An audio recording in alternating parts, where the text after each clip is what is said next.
My Lords, it's a great privilege to speak after the noble Baroness, Lady Fox of Buckley, who brings to the House her experience of the European Parliament, where she represented the northwest of England. Like many of her constituents there, she is and has been a doughty defender of Brexit and of taking back control of our laws.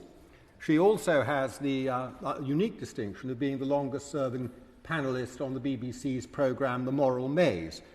dispensing ethical guidance to the nation, and I'm sure if noble lords felt they would like some ethical guidance, she'd be willing to offer an open ear to that. And she is a defender of free speech, as we have heard, a cause that must commend itself to your Lordship's House, which manages to combine freedom from legal limitation on what it says with courteous and quintessentially rational debate. My Lords, on the subject of the motion, the acid test, I think, is not infections but deaths, and there have been, while these have been rising, they have been rising much more slowly than infections. For example, in the Evening Standard yesterday, we learned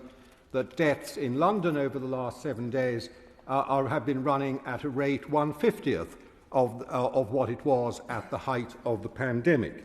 My Lords, this is good news, and we owe a great deal of that to the skill and experience and intuition of medical professionals who have learnt, as time has gone on, how better to treat and to care for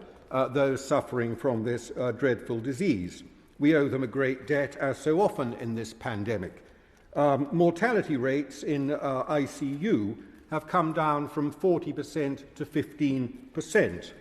My Lords, this points the way to the future, because while we would all like a silver bullet that will put an end to this pandemic, in practice we're much more likely to have to live with it for many years and rely on advances in care and treatment to make it ever less fatal. So my question to the Minister is simply, can he assure the House that the government's attention is on treatment and care and improving that as much as it is on apps and vaccines?